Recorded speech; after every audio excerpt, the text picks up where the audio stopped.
আমি না থাকলে দেশে কিচ্ছু হবে না, কিচ্ছু হবে না। খালেদ ভাই হয়তো আপনার কাছে এক সময় মনে হবে আরে শামীম ভাইয়ের সাথে কথা বলছিলাম, লোকটা ভালো ছিল কিংবা খারাপ ছিল একটা কমেন্টস করবেন, বাট ফর দিস কান্ট্রি আমার মনে হয় যে আমরা শেখ হাসিনাকে দরকার, এবং দরকার আমাদের আগামী প্রজন্মের জন্য, আপনার আমার সন্তানের জন্য। বঙ্গবন্ধুকে হারিয়ে আমরা অনেক পিছিয়ে গেছি, এখন ওনাকে দরকার, আমাকে আপনার দরকার। আমার জায়গায় আমার মনে হয় নতুন প্রজন্ম আসা দরকার আছে বলে আমি মনে করি, যার আমি বিশেষ না সেটি আপনি ঠিকই বলেছেন সাহেব, আমি আপনার বক্তব্যের সাথে একমত। কিন্তু এই যে মানুষের যে আপনি বলছিলেন যে পাশবিক বা পশুর মতো হয়ে যাওয়া, সেই প্রক্রিয়াটার ক্ষেত্রে আমরা যদি দেখি যে মানুষ হতে পারে, যে আপনার কথা ঠিক যে মানুষের মধ্যে অনেকেই অপরাধ প্রবণ, কিন্তু ক্রমাগত অপরাধ সংগঠনের সাথে ক্ষমতার একটা সরাসরি যোগসূত্র রয়েছে সাহেব ভাই। অনেক ক্ষেত্রেই দেখা যাচ্ছে অভিযুক্তদের আস্ফালন আমরা দেখতে পাচ্ছি এবং ভাবছে অপরাধ বড় হলেও তারা পার পেয়ে যেতে পারবে। আপনি এই বিষয়ে যদি একটু মন্তব্য করেন, আপনি দেখবেন যে যারা অপরাধ করছে, মানুষ অপরাধ করবে, অপরাধ করে লুকিয়ে থাকবে, কিন্তু আমরা দেখতে পাচ্ছি অনেকে অপরাধ করে বুক ফুলিয়ে হাঁটছে, আরো বড় অপরাধের হুমকি দিচ্ছে, বেরিয়ে আসছে। সেই আস্ফালনের আপনি কি মন্তব্য করবেন? এবং অনেকেই বলছে যে এর সাথে ক্ষমতার একটা সরাসরি।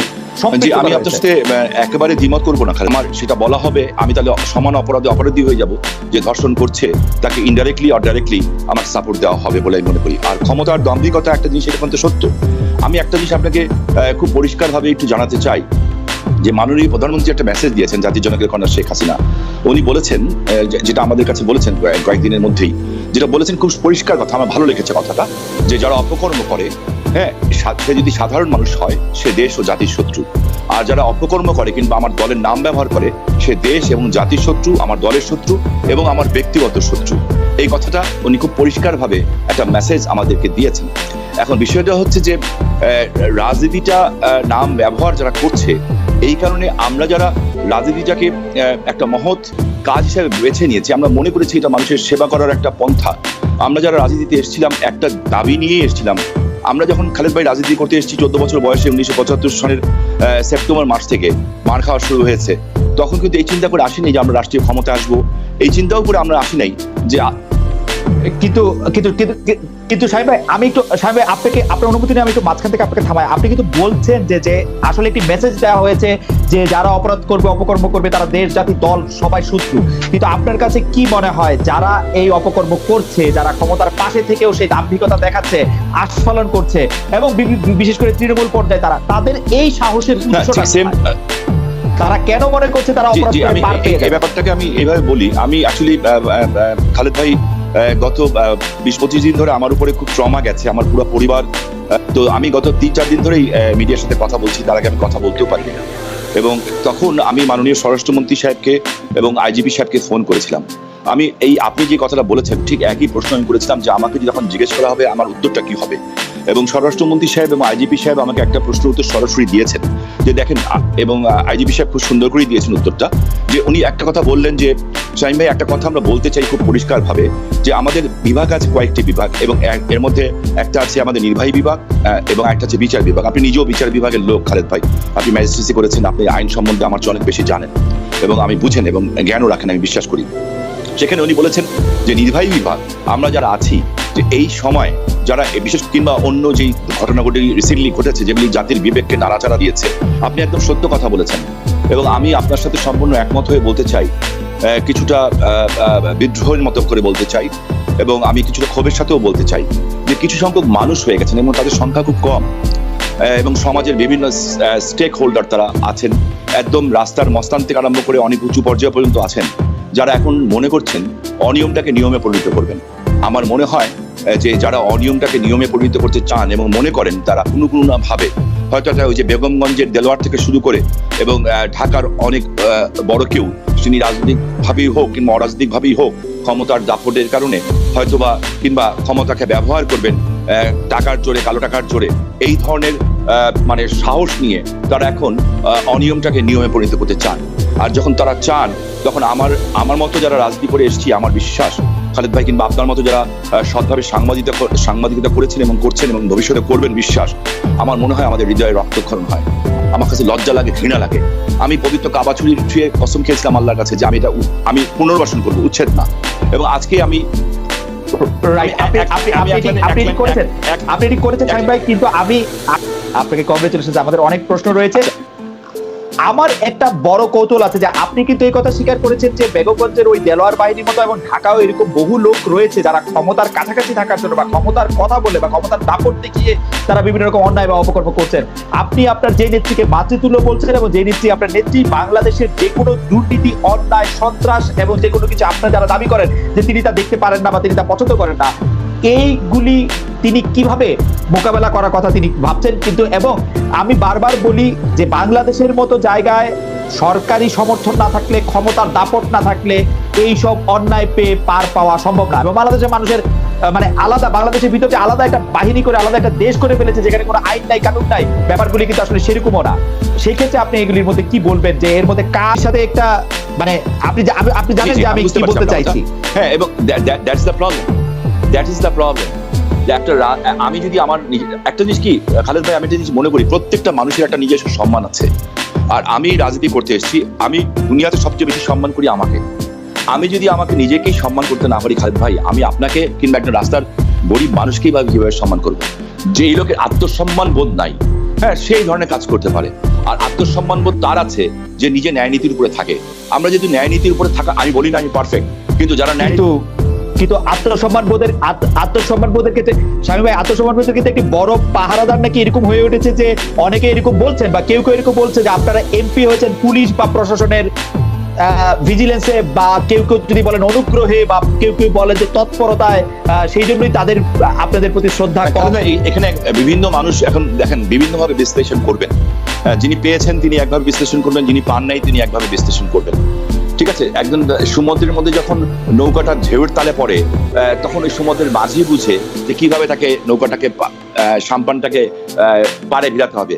আর পাশে বসে যখন আমি আর আপনি কিংবা আপনার মতো একজন সুন্দর পুরুষ মানুষ যখন আপনার সহধর্মীকে সাথে নিয়ে সমুদ্রের পানিতে পা ডুবান, তখন আপনার কাছে ওই সুন্দর দৃশ্যটা কিন্তু অনেক সুন্দর লাগে। বাট ওই লোকটা বুঝে যখন ঢেউ উঠে তার কত কষ্ট। এখন কে কিভাবে বিশ্লেষণ করবে আমি জানি না, আমি আমার নিজের জবাবটা দিতে পারি, আমি আমার জায়গাটার কথা বলতে পারি, আমি আরেকজনের দায়বদ্ধতা নিতে রাজি না।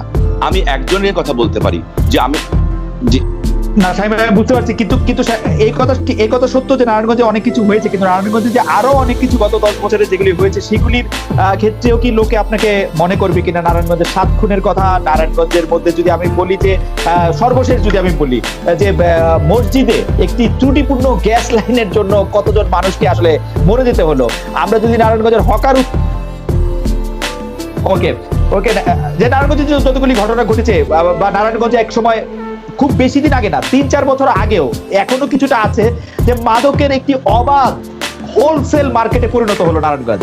তো সেইগুলির ক্ষেত্রে কি আপনি মনে করবেন না যে মানে আপনার দায়, বা আপনি যেহেতু নারায়ণগঞ্জের সবগুলি ভালো কাজের সাথে ওসমান পরিবার জড়িত, খারাপ কাজের দায়ও তাদেরকে একটু নিতে হবে? আমি বলছি আপনাকে, যেমন প্রথমে আসলে আপনি 7 খুনের কথা বললেন খালেদ ভাই, আপনি জানেন সেই সময়টাকে আমাকে কি ফেস করতে হয়েছিল। এবং আমি 45 মিনিটের মধ্যে বলে দিয়েছিলাম যেখানে জানানো দরকার, আমার যাকে জানানো দরকার, আমি বলেছিলাম যে ঘটনা কিভাবে সংঘটিত হয়েছে। 2.5 বছর ধরে বাংলাদেশের 1-2টা মিডিয়া, আপনার টেলিভিশন তখন আপনি ইন্ডিপেন্ডেন্টে কাজ করতেন, আপনার কাছে যে বলেছিলাম যে 1-2টা মিডিয়া আমার দিকে পিন পয়েন্ট করার চেষ্টা করেছিল। হ্যাঁ, আমি 2.5 বছর ওয়েট করেছিলাম। তারপর 2.5 বছর পরে যাই পার্লামেন্টে আমি বক্তব্য দিয়েছিলাম, আমি না থাকলে দেশে কিচ্ছু হবে না খালেদ ভাই। হয়তো আপনার কাছে একসময় মনে হবে আরে শাহিন ভাইয়ের সাথে কথা বলছিলাম, লোকটা ভালো ছিল কিংবা খারাপ ছিল, একটা কমেন্টস করবেন। বাট ফর দিস কান্ট্রি আমার মনে হয় যে আমরা শেখ হাসিনাকে দরকার, এবং দরকার আমাদের আগামী প্রজন্মের জন্য, আপনার আমার সন্তানের জন্য। বঙ্গবন্ধুকে হারিয়ে আমরা অনেক পিছিয়ে গেছি, এখন ওনাকে দরকার, আমাকে আপনার দরকার। আমার জায়গায় আমার মনে হয় নতুন প্রজন্ম আসার দরকার আছে বলে আমি মনে করি। দেশ বিভক্তির পর 47-এর পর পাকিস্তানের একটি প্রদেশ রূপে ব্রিটিশ ভারত থেকে স্বাধীনতা অর্জন করলাম। ঠিক সেই সময় থেকে ভারতের সঙ্গে আমাদের একটা সম্পর্ক, ডাকুমরার যে সম্পর্ক, সেটা যাচ্ছে।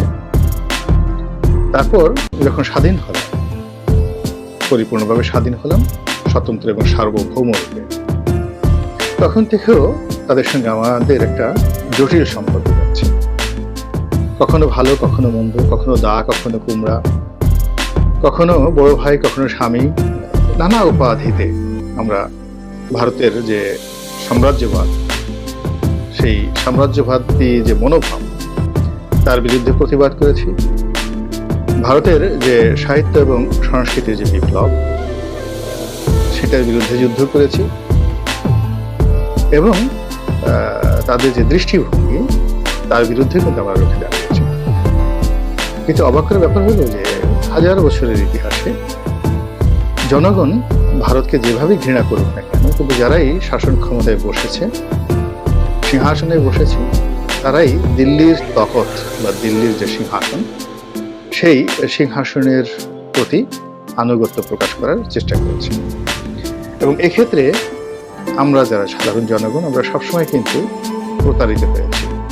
অর্থাৎ আমাদের আবেগ এবং অনুভূতিকে ব্যবহার করে বেশিরভাগ ক্ষেত্রে আমাদের দেশে রাজাবাদশারা সেই সুলতানি আমল থেকে শুরু করে সবসময় তারা মসনদে বসেছে। আর মসনদে বসে প্রথম যে কাজটি করেছে সেটি হলো আমাদের যে কষ্টার্জিত শ্রম এবং শ্রমের ফসল, এই সবই স্বর্ণ মুদ্রায় রূপান্তরিত করে তারা দিল্লির কোষাগারে জমা দিয়েছে। সেটা ফখরুদ্দিন মোবারক শাহের আমল বলুন, গিয়াসউদ্দিন আজম শাহের জমানা বলুন, মুর্শিদ কুলি খান কিংবা নবাব সিরাজউদ্দৌলা, সব জমানাতেই এই বাংলার অর্থ দিল্লিতে গিয়েছে। এবং আমাদের যে স্বাধীনতা এবং সার্বভৌমত্ব, এটি দিল্লির দয়া দাক্ষিণ্যতার উপর যেভাবে নির্ভর করেছে, এবং দিল্লির দুর্বলতা এবং উদাসীনতার উপরও অনেক সময় নির্ভর করেছে। মুর্শিদ কুলি খান, শায়েস্তা খান, আলিবর্দী খান এবং সিরাজউদ্দৌলা। সিরাজউদ্দৌলার পর বলতে গেলে মীর জাফর, মীর জাফরের পর মীর কাসিম, আবার মীর জাফর, এবং সেই মীর জাফরের পর লর্ড ক্লাইভ সরাসরি শাসন ক্ষমতা নিয়ে। তো যখন সেই একদম ব্রিটিশদের অধীনে আমরা চলে গেলাম, তখন একটা ভিন্ন ইতিহাস তৈরি হলো। তার আগে এই যে আমরা বললাম যে একেবারে নবাব সিরাজউদ্দৌলার সময় থেকে সময়কাল পর্যন্ত আমরা আসলে ভোলে ভালে হয়ে দিল্লির দাসত্বই সবসময় আমরা মেনে নিয়েছি। তো এই যে হাজার বছরের যে দিল্লির দাসত্ব, সেই দাসত্বের মধ্যে এবং দিল্লির সঙ্গে বাংলাদেশের যে সম্পর্ক, সেই সম্পর্কের মধ্যে এই আগস্ট মাসের 5 তারিখ থেকে এখন পর্যন্ত যে সময়টি, এটি খুবই জটিল, কুটিল, ইংরেজিতে যেটিকে বলা হয় ক্রুশিয়াল, নিষ্ঠুরতম একটি সময়।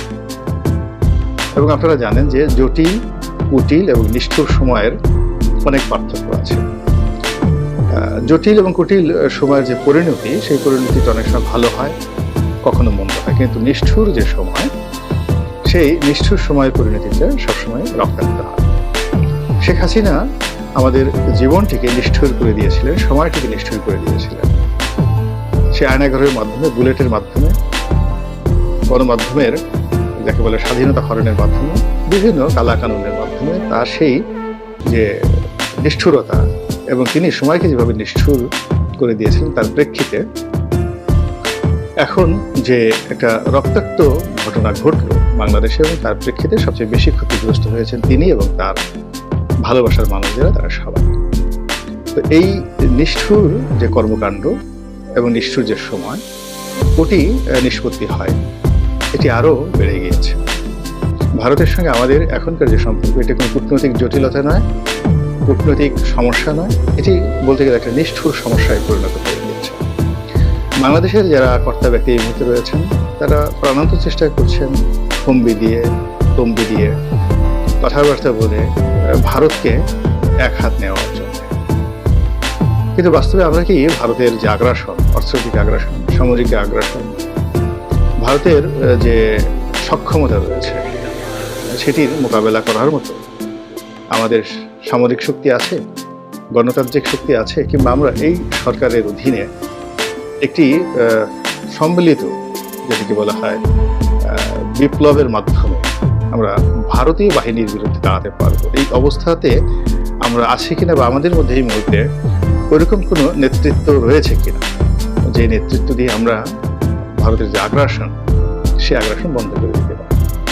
ইতিমধ্যে এই যে কথাগুলো বললাম, এর মূল কারণ হলো যে আপনারা লক্ষ্য করছেন যে সীমান্তে নিদারুণ একটি অস্পষ্টতা এবং এটি যাকে বলা হয় দুর্বোধ্য সময় যাচ্ছে।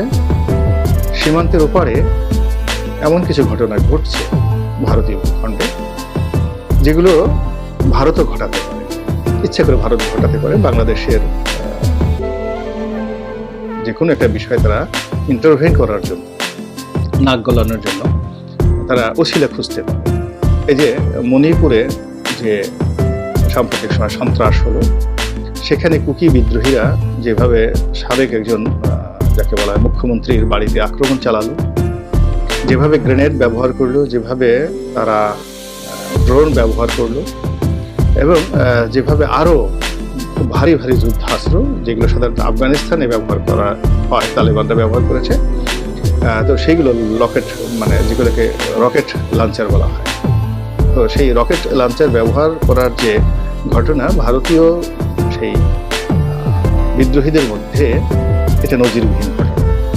তো সেই রকেট লঞ্চার ব্যবহার করে মণিপুর এখন রীতিমতো অশান্ত এবং জ্বলছে।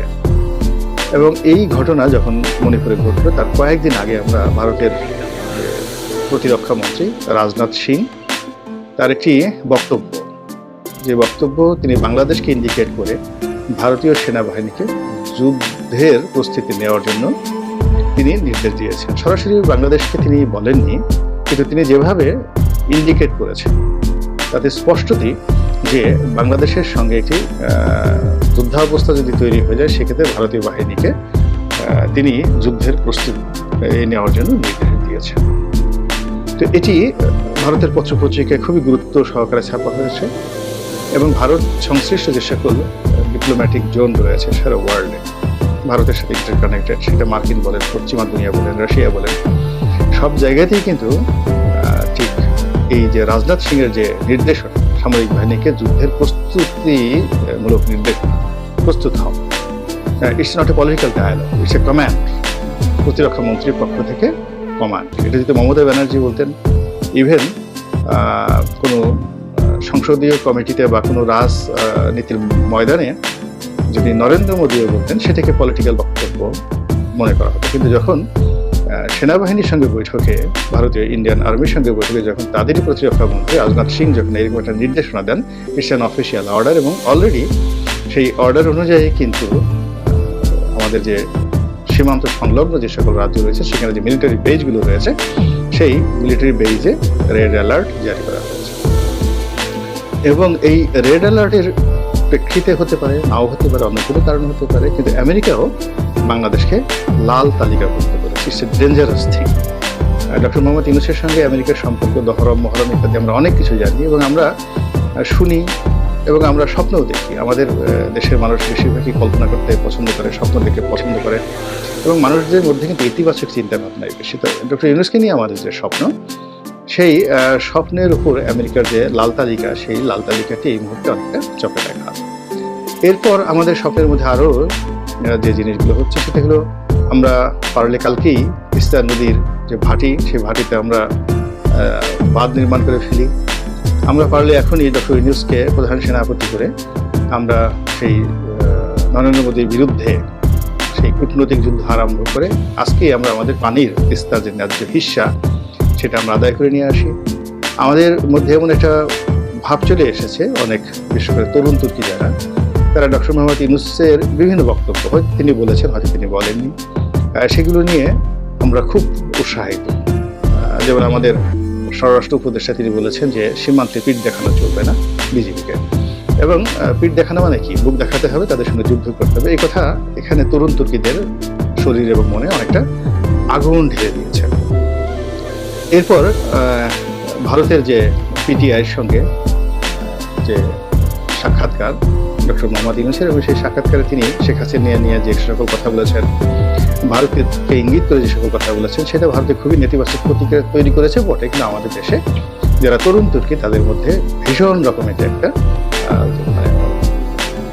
কি বলি জোশ, একটা ভীষণ রকম জোশ তৈরি করে ফেলেছে যে না, নেতা তো যদি কাউকে হতে হয় তাহলে ডক্টর ইউনূসের মতোই হতে হয়। এই বয়সে তিনি যেভাবে হুঙ্কার দিলেন, তাতে দিল্লির মসনদ কাঁপছে। তো এই যে আমাদের যে আবেগ এবং আমাদের